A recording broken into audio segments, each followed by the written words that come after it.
As I was talking a few months ago for many times when we covered the fall of Assad's regime and what followed, what we didn't know at the time was what exactly will come out of it since it was so quick. Today we have someone actually from Syria to talk a little bit about the past regime, about what it was maybe to live under such a regime and during the civil war, as well as what the current regime or what can we expect from the current regime, and what is the sort of international community's response to the current regime, as well as what about the ideas of classical liberalism or capitalism, and how are they doing in Middle East in general, but maybe more specifically in Syria. Joining us today is Amjad Aun. He's a PhD candidate in economics at the University of Technology in Ilmenau, Germany, and he also serves as the national coordinator for Germany with Students for Liberty. It's great to have you here, Amjad. Welcome, and yeah, maybe just to start, what did you make of well, first of all, when did you move out of Syria, and how did you get into sort of the ideas of let's say capitalism and free market economics? So I left Syria, that was in 2017.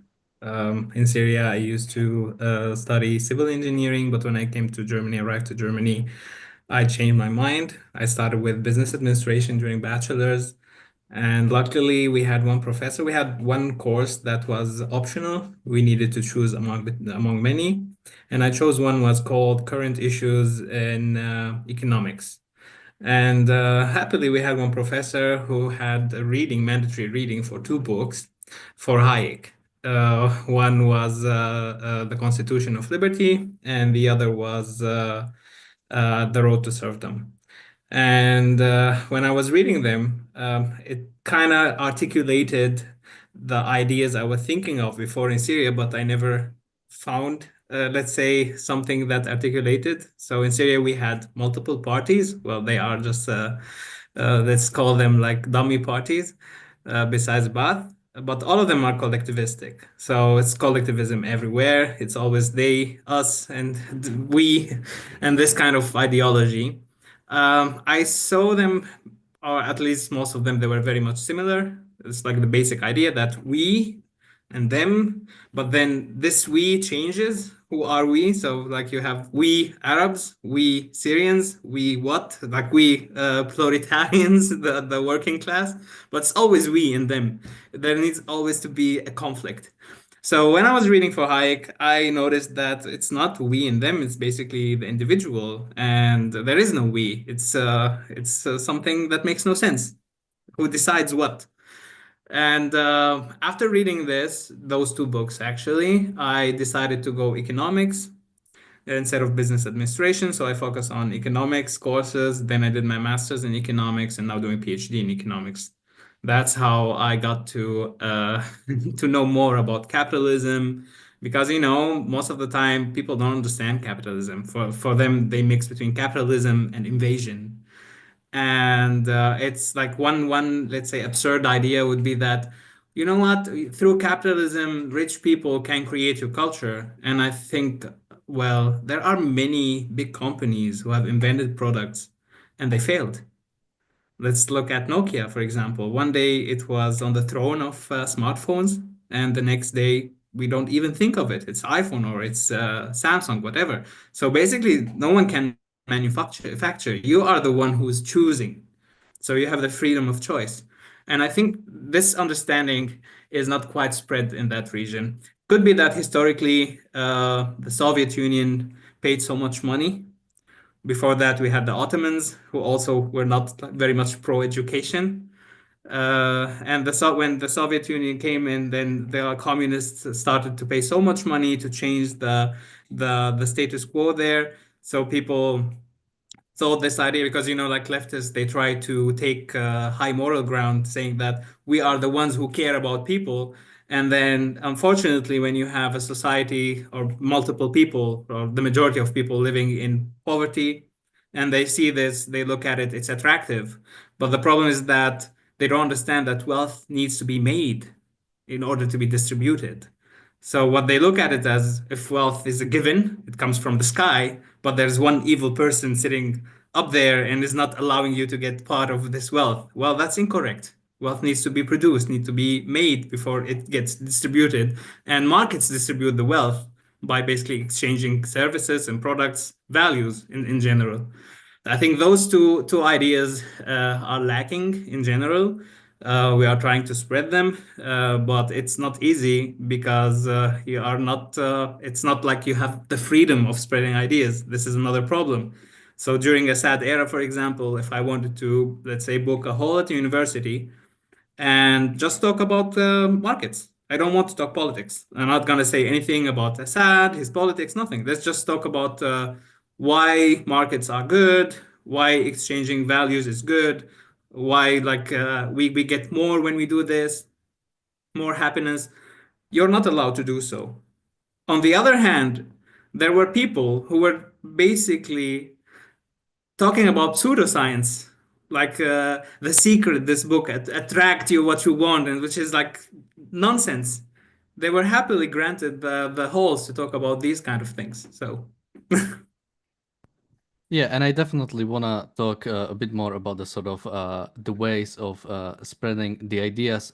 But yeah, what you reminded me exactly is, you know, the fact that the fight over capitalism and socialism, it was won by capitalism even before socialism was invented, or pretty much the year it was invented, capitalism has already won. Just recently, for the first time, I've read That Which Is Seen and That Which Is Unseen by Frederick Bastiat, and that's from the year that like Marx wrote his, or I think 2 years after Marx wrote the Communist Manifesto, and it's like it is exactly on point. So we won like so long ago, but the fact is that the sort of on in the moral aspects, it still is the sort of the socialist ideas, the idea of it is about, you know, sharing. Who wouldn't want to sort of share?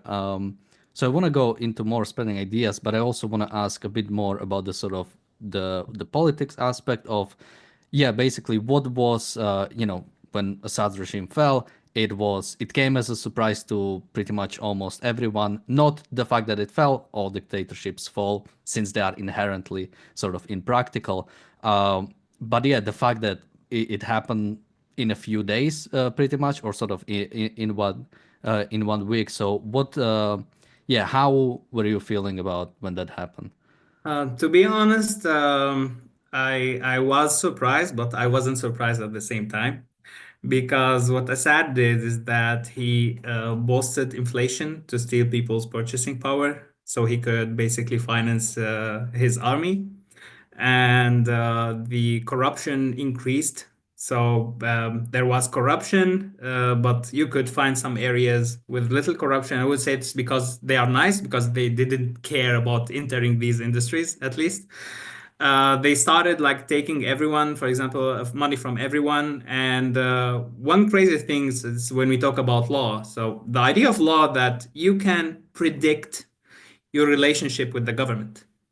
So it's predictable. You know what to do, what not to do. You know how to calculate your taxes. You know everything. So not 100%, but you can always stay on the safe side. But during the sad era, for example, taxation was based on discretion. That you get some people coming to your business, they look at it and they say, "Oh, this looks like a good business. Yeah, you're gonna pay taxes $1 million, for example." And then you say, like, based on what? It shouldn't be based on my profit, my income, my revenue. Is based on what? There's nothing. And then they tell you like 1 million, and then you start negotiating. Can you imagine negotiating your tax your taxes? If you say this to anyone on this earth in a proper country, they will be laughing. It's absurd. I'm negotiating my taxes. Another thing is that there was a booming business done by the police that they would imprison people, kidnap people, and then also negotiate their families so that they would pay something so for them to get out. Uh, um, that was also a big issue. Poverty has increased a lot, inflation crazy. So when I left Syria, I mean, let's say before 2011, $1 US dollar used to be around 45 to 50 Syrian pounds. And back then, the salaries were on average between 800 to 1,000 US dollars on average. That we're talking about people who have like bachelor degrees working something like this. So not the lowest skilled labor, but like somewhat skilled labor. And yeah, so it was not easy, but it was not as bad as it was in 2024. So in 2024, people paid more money for transportation to work back and forth, more than their salaries. And this includes the soldiers who were fighting for Assad's army. So this incentivized everyone to fight, to do anything. So they were like, we don't care, like just go, whatever comes, just go. At least if you go, we know something will change. But as you are here and you don't care, nothing will change. So this is why we saw this happening. Besides that, he didn't have full control because he was a more and more dependent on the Russians, also the Iranians. So he lost full control. So even his army was not actually under like 100% under his control in the very last days. Of course, he lost it bit by bit throughout the 14 years. But it came a moment that no one was actually caring about him. No one took orders from him. So I knew that this point will come and his collapse will be quick.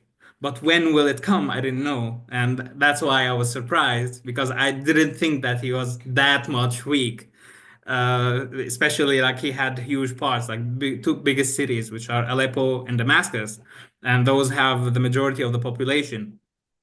Plus, he had the seaports, Latakia, Tartus. He had Homs, also a big city. But yeah, it was a collapse. It was scary. Um well, the first very few days, we were very happy. I was celebrating. I used to write many articles debunking many of his narratives that he considered everyone that stood against him is like a terrorist. Well, there was ISIS. We're not gonna lie about this, but he used this to deem everyone. So even if you are a Christian and then you go and go against him, he was like, "Ah, this is a guy with terrorists," which is funny. So yeah, I would say I was surprised that it finally came, but I wasn't surprised that it was gonna came. It was gonna come, and I was happy that it happened.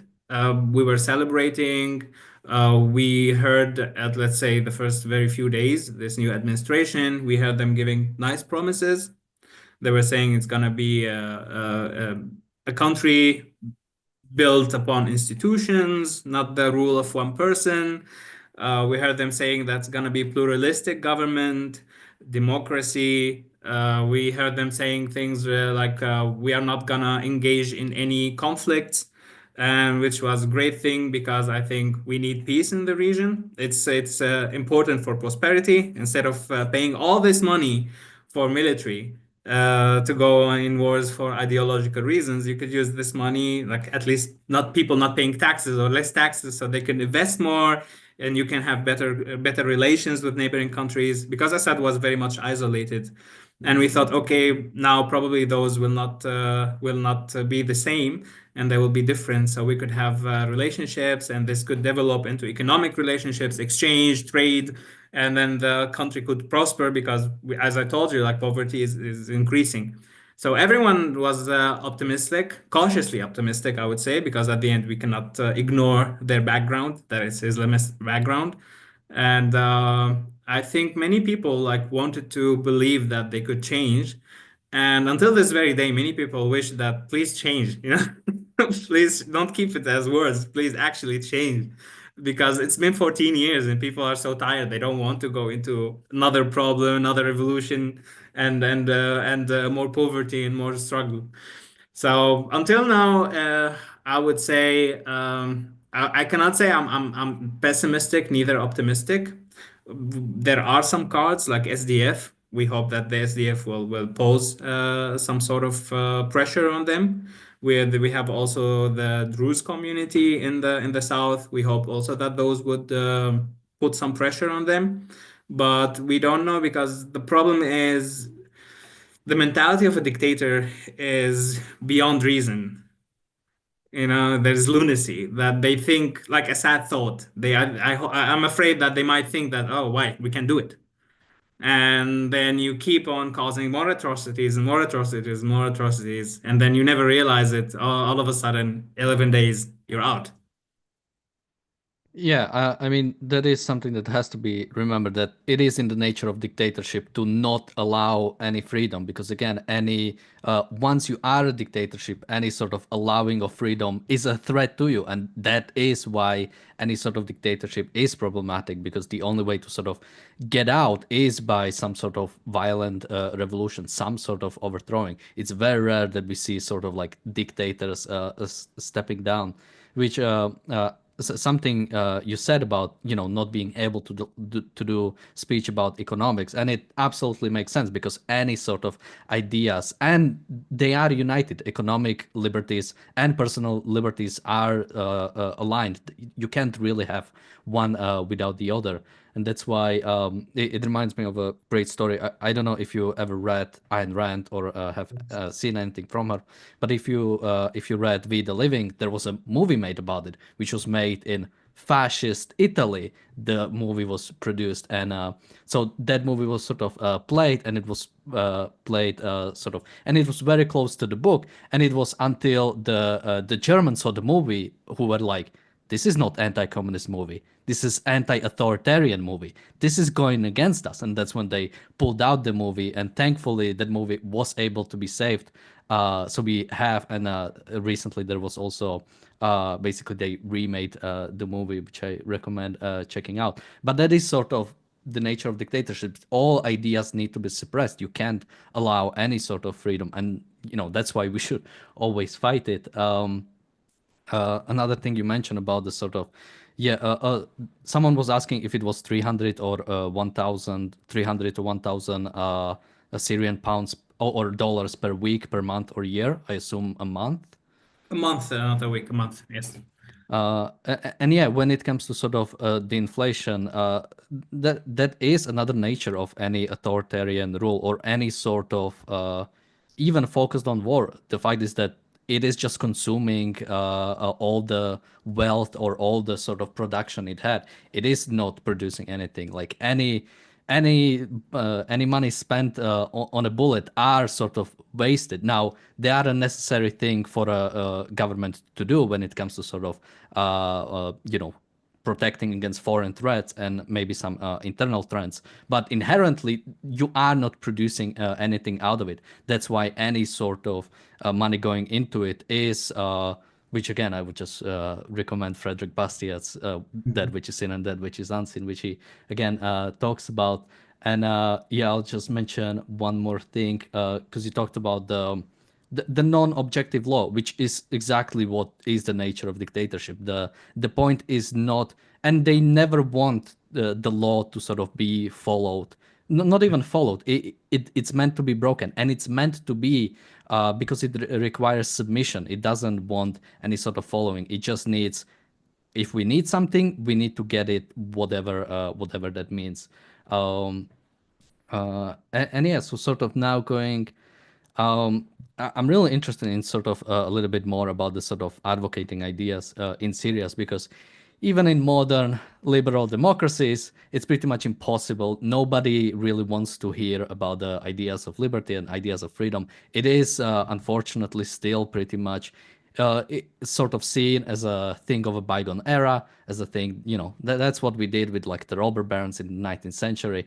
But now we need to be actually realistic, and we need to actually look at economics sort of, realistically, or however you want. So yeah, what do you yeah, how do you compare the sort of advocating for those ideas both in Syria and I guess outside, and you know when we are talking about Middle East, sort of besides Israel, it is mostly either dictatorships of the sort of religious kind, or the so-called secular socialist kind, and that really doesn't seem, even in the sort of, let's say, more free things like United Arab Emirates, you still pretty much have like a pretty authoritarian rule when it comes to anything else besides maybe some, low taxes and maybe easier property rights. But when it comes to any sort of enforcing law, they are also lacking behind that. So yeah, what do you make of sort of the state of ideas in Middle East? So the state of ideas is not the greatest. Well, also it depends on the state because the Middle East, or let's say the Arab-speaking countries in the Middle East, at least, they are not monolithic. They might look like this from above, but when you go deeper, there are multiple levels of democracy because democracy is not like either democratic or undemocratic. It's a spectrum. You can be anywhere. And then you can say, for example, a country is more democratic because it's always the population who's voting. And then it could be a representative democracy, a committee that people voting, electing a committee that elects another committee that elects a fourth committee. And then it's still democratic, but it's less democratic because your vote, it becomes weaker and weaker and weaker throughout the levels of committees. So it's also similar. And then I would try to boil it down to the idea of competition. So you have ideas and those ideas are competing. So either they can compete, they can find a way to compete, or they cannot find a way to compete. In Syria, for example, and I think Syria is probably or used to be the funny, unrealistic, weird North Korea. That's how, what I call it, because you have someone who wants to be like North Korea, but he can't. But he's trying, but he can't because we did have the internet. We were able to see other things, but he was still brutal. And I think it could be probably worse or less or better. I don't know. And then you have other countries who are, for example, look from outside, they look, for example, as a monarchy, but then when you go inside, there is some sort of competition dynamics going on inside the family. For example, in Syria, we didn't have these dynamics inside the family because Assad was like some sort of a god, Like it's not like even there are some videos for his officers saying like Assad is Syrian, Syria is Assad. So for them, there is no country for without him. It's like they don't care. Like it's either him or we don't care, whatever happens. And this is some sort of crazy thing and scary that he's a human being. And let's not talk about the revolution or killing him or anything. Let's just talk that one day he's going down the stairs and he triples and he falls and break his neck. Then what happens? Do we lose everything because he died? Don't we need some sort of mechanism, some dynamics that the institutions could continue even if people, because we as human beings, we don't live forever. Even even if we live for 100 years, at the end we will die. We could go crazy. No one knows. So this is the whole idea. But I would say one thing that we can probably to a certain extent universalize, it's collectivism. There is in multiple forms of collectivism. You have tribalism. You see that mostly in Gulf states. You have nationalism happening, like for example in the Arab pan nationalists, like Abdel Nasser in Egypt before, and Assad in Syria, also Saddam Hussein in Iraq. Which is funny because their goals was to unite, and then you had the same party ruling multiple countries, and they were fighting. So they, because Assad, the father, and Saddam Hussein, they were very, very strong enemies. They hated each other. So if you have the same party and you have these goals, and now your party is ruling this country and the other party is ruling that country, and you're both dictators, basically you can employ your will over people. Why didn't you unite? So this shows you that the idea of what they were talking about was just a facade, like just a show to control people, to control the political scene, the economy. But in reality, they don't have these ideas, and I think that's universal in nationalism because the whole idea of nationalism makes no sense. So I would say there are multiple forms, but let's focus on Syria. So in Syria, let me show you how crazy things were. In 2019, if I'm not wrong, I think in 2019 or 2020, I, with some friends of mine from multiple countries in the West, we decided to have a humanitarian program in Syria, which was basically that we deal with kids who lost their parents in action. We didn't want to do anything with politics. We were just like looking at those kids, and we're talking about like little kids, not even teenagers. They're like 6 years old, 5, 10, 8, this kind of kids.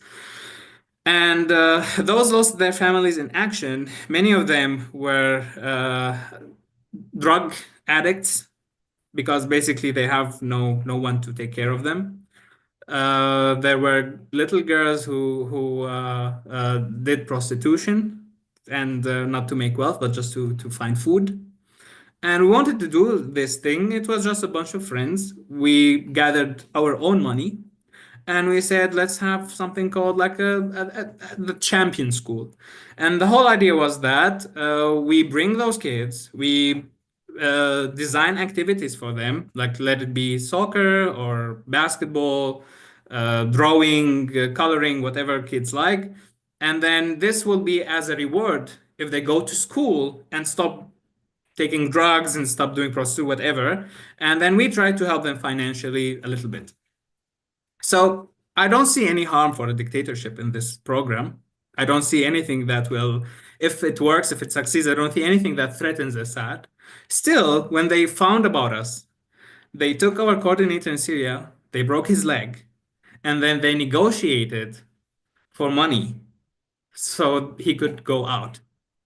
So we are not talking about ideas that will change society. We're talking about just helping little orphan kids and I'm not saying like helping them, giving them billions of dollars, just like helping them for not being in this very sad situation.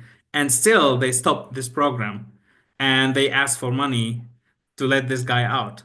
So you can imagine if I wanted to do something related, let's talk about freedom. Let's talk about liberty. Let's talk about democracy. Let's talk about voting. Let's talk about human rights. Let's talk about the right to freedom.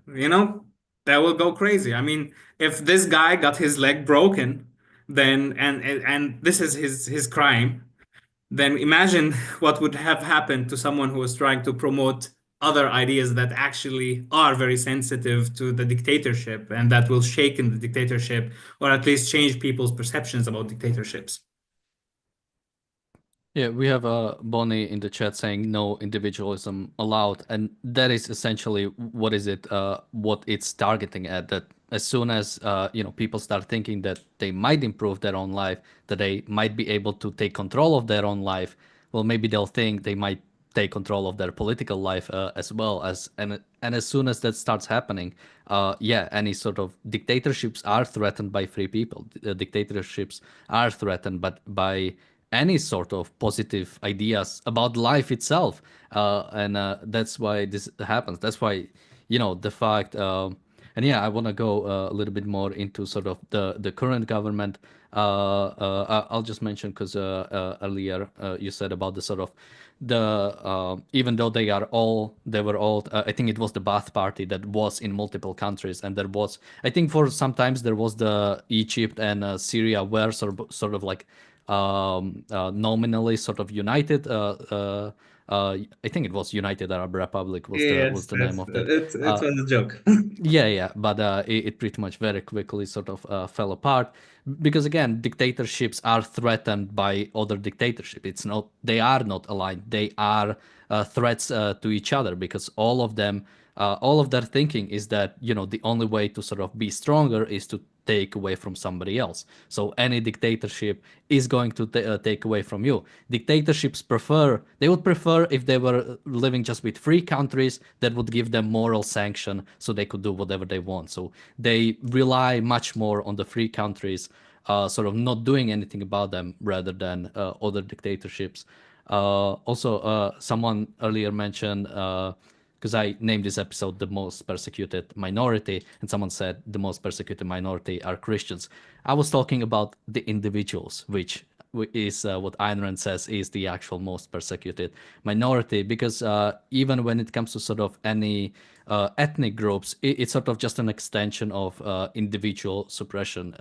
No country that has respect for individual rights somehow wouldn't have respect for like certain minority rights. It always starts from the individual. But yeah, I want to go into the sort of the current regime, the HTS that took over, and the way. Well, I'm wondering, what do you make of them, and what do you make of the sort of the world's reaction to them? I'll just maybe mention a few things that basically, once they came into power and they said, well, we just want to be sort of we want to respect minority rights. We want to sort of build institutions, as you said. And now it seems like EU has lifted some of the sanctions. It is willing to sort of coordinate with them. Uh, yeah, what do you make of the whole situation? So, for now, after the massacres in the Syrian coast, everyone is like has taken a step backward because you could look at minorities usually like ethnic and religious minorities in some certain country, and it shows you how strong the rule of law is. And because if you are a minority and with not in the sense of like individualism, just saying like, let's say you are from a minority, and then we have different religions, and religions are mutually exclusive, which is normal, as long as it doesn't turn into a holy war and everyone wants to cleanse the other. It's normal. It's your individual belief. You have the right, and you have the freedom to believe in whatever you want. Uh, and then you look at minorities, for example, in some countries, and then you see them like having their own rights. No one can steal from them. No one can kill them without being punished. No one can hurt them without being punished. Then okay, there's a rule of law, and this law is not acting because they're a minority. This law is acting because they're individuals. They have right to live. They have right to be free. They have right to their own personal property. And after what happens there, everyone took a step backward. Even the Europeans, I would say, because at the beginning there was the Brussels summit to give money to Syria, and at the beginning they wanted to invite the de facto president, self-appointed de facto president. That's very important to mention. He's self-appointed. Um, and then I think they stopped doing it. They didn't say that we withdrew the invitation. They said no, that we did not invite in the first place.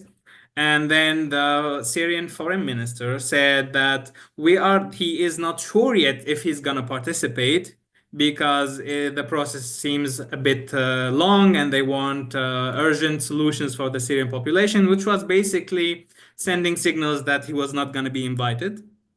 And then at the very last minute, he got invited. But then, if you look at the outcomes of the summit, they did with them the same as they did with Assad, because this Brussels summit is, I think, the eighth or the seventh. They did have summits during Assad, and they were saying that the only difference is that this time, Syrian government has someone representing it there. That's the only difference. The outcomes are still the same.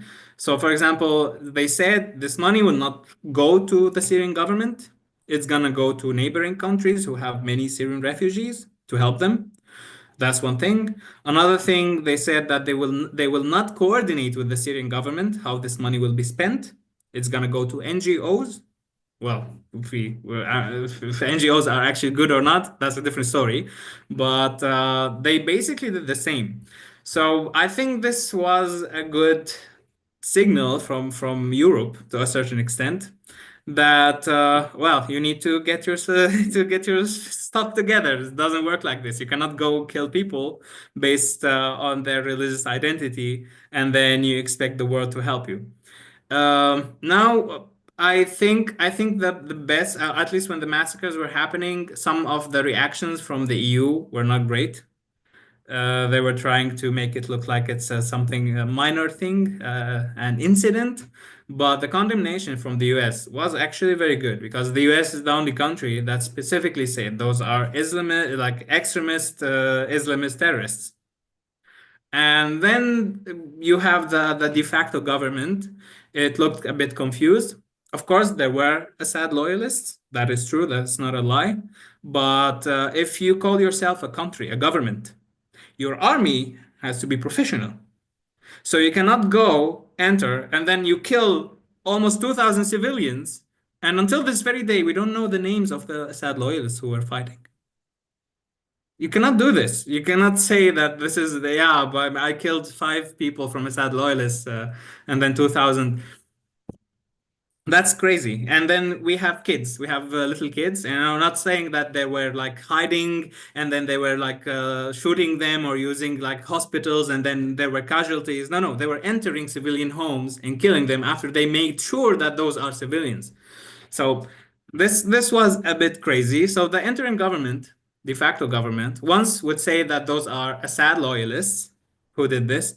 Then they actually acknowledged after the American condemnation, by the way, which is sad. You know, like, do you actually need the U.S. to condemn them for them to take action? That's sad. Like many people were happy that they acknowledged it. I was sad. Like this is even worse. You know, like you cannot move without someone threatening you. That's scary. And then they said, yeah, we will have a committee to investigate, and this committee will look for the perpetrators, and they will be punished. They have 60 days to get the results. I think 60 days. I think yes, 60 days to bring their report with the results. I don't think it needs 60 days because the fighters themselves made videos. Like it's not that we need to figure it out. It's like they were celebrating. Even CNN, I think CNN, I was surprised that CNN reported it and said and had the video of one guy killing civilians walking. He was singing ethnic cleansing, ethnic cleansing. And then when we saw this, so the interim government, some people would tell you that they don't control all the factions because the structure of HTS, it's not homogeneous. So they are made of different factions that basically had a coalition, but those factions are different in how much extreme they are. I think this is true because you get also very much varying opinions from people in Syria. Some people tell you like, yeah, they were respectful. Other people tell you like they were very violent. So it shows you that there is no institution. Like everyone is doing what they want. So if a person, a fighter, is a nice person, he will act nicely. If he is a terrorist, he will act not nicely. And you don't want to live in this, that each time you meet some of them, you need to flip a coin. Like, am I going to be murdered or am I going to be respected? Can you imagine? Like, those are two choices. Like, not if they are nice or a bit mean. No. Am I going to be murdered? Are they going to be nice? So this is crazy. So after the American condemnation, as I said, they initiated a committee to investigate. We are still waiting, but the committee has also many people who are extremists. Some of them. So but let's make it more clear, more explicit. We're talking about the Alawites who were massacred. So the committee has individuals, some figures in it, who have written books, like in Islamic or Sharia law, and they were actually attacking the Alawites in their books. So basically, you're telling me that this guy is gonna bring justice to me, and he in his books consider me as an infidel and I need to be killed. I don't know. Well, could it be that they can separate between their beliefs and the civil government or not? I don't know. Let's wait and see the outcome. I'm not very much optimistic about the outcomes, but let's wait and see. Yeah, maybe they're like libertarian Islamists who like separate, their personal views from their political views. I wouldn't hold much breath for that. But yeah, when we talk about the sort of them doing something only after there is some condemnation, that is concerning also because civility or even the idea of objective law or wanting to enforce yourself or not wanting this to happen has to come from within. It cannot, like, you cannot have a society that doesn't care about this stuff, doesn't care about, okay, so some soldiers went and shot civilians, well, who cares? That was basically the reaction of the HTS. And you can't have a society that functions when that is in order. That's why whenever we commented on Lebanon and Hezbollah, oftentimes people try to separate them and say, well, Israel has attacked Lebanon, not Hezbollah. But if you have a terrorist organization controlling 1/3 of your land and you do not do anything about it and you let them go into government and then you say that attack on Hezbollah is attack on Lebanon, then at some point, you cannot distinguish between those two, and you have to act in a way. And even when they say, well, HTS is made up of multiple groups, if you want to not be a failed state, you need to take control of that. You need to sort of have enforcement of, some standards, some even basic standards of engagement, even when it comes to sort of this is also different than an actual invasion of another country. When you are when you are at war with someone, it's because someone has declared war on you, and that society is set upon you, and you need to take certain actions to finish it as soon as possible, so to prevent as many lives from dying as possible. But when you are sort of dealing with your own sort of issues in the country, different actions have to be taken. We don't see police bombing a building because some robber took a few hostages, and it's like, well, he took the hostages. We cannot deal with that, so we are going to no. It's a different standard when it comes to that. Um, uh, so yeah, I think this was a pretty good discussion. I'm wondering, do you have anything else to add? Yes, I would like to add one thing is that there is very much big misconception about Assad. So even the foreign minister, like funny thing is that our foreign minister right now, I'm sorry about saying the foreign minister, I don't know, it's not mine, right now. During the summit, he said something that if like you don't need to be politically educated to see that is crazy. He said the rule of a minority for 54 years have caused atrocities. And then in his perception that Alawites were ruling. And if you know 101 statistics, you know that 10% of population cannot form an army, secret intelligence, police. I mean, let's talk about the civil police, the military police. And we had like hundreds of entities in police and secret intelligence. So the government of Assad was never sectarian. They used sectarianism when it worked for their benefit, but they themselves were not sectarian. They were basically a group of oligarchs, elites, who would use anyone or anything to stay in power. For Assad, like his wife is a Muslim Sunni, for example. She has British nationality. The Minister of Defense was a Muslim Sunni. The head of intelligence was a Muslim Sunni. The Prime Minister was a Muslim Sunni. The vice presidents were Muslim Sunni. All of them, but still. So this is very important that you cannot say that it's a rule of minority, because what he's doing right now, he's motivating more violence, sectarian violence. Because I, for example, I am from this minority. I was against Assad. How am I part of the rule? I wish if I had like billions of dollars right now living in Germany, I don't care. You can say whatever you want at me, but I believe in the values of freedom and individualism. And then still you have this guy throwing these accusations just because I belong to a certain minority. So I think this is nonsense, and I needed to clarify it.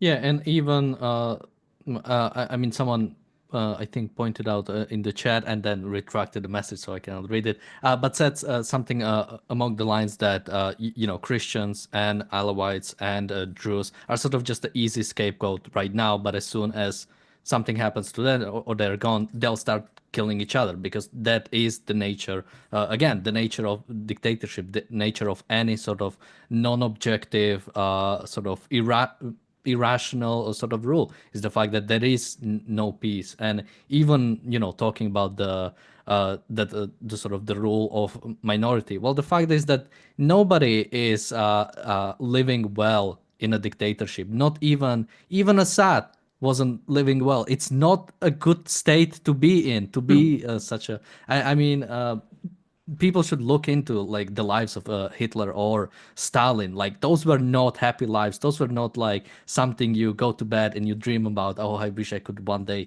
be that, because that is the pinnacle of living. It's a terrible state of living. And in the same way, even even if you have a different minority ruling, as long as it's a dictatorship, as long as the fundamental values are not based on individual rights, they are going to be as repressed as anybody else. Now, they might not be the first one that are going to be killed, or maybe they are, marginally living better than because they are not the sort of the target right now, but fundamentally people will come after that, or dictatorship will come after that. I mean, that favorite poem, they came for the trade unionists and I didn't say anything because I wasn't trade unionist. And then it continues because, yeah, dictatorships come after everybody. It's just, and that's why you need to speak out when they come after the first one. All Yeah. right. Thank you, Amjad, for joining me today. This was really great. Do you want to say people where can they follow you, or where can they find you? Yes, I have an account on X where I most of the time, like I wasn't active, but right now I'm active because apparently we need to speak out. It's my name as it's written at Aun underscore Amjad, and you can follow me there. I try to post things related to what's going on in Syria and not what you hear on Al Jazeera, but the reality at least. And I'm putting that in both the chat and the description so Thank people you. can follow you. Thank you for joining me today. This was really great. Thank you, everybody, for watching. There is no reality show today, unfortunately, but we'll be back tomorrow with both the Daily Objective and the reality show. Thank you, and bye bye.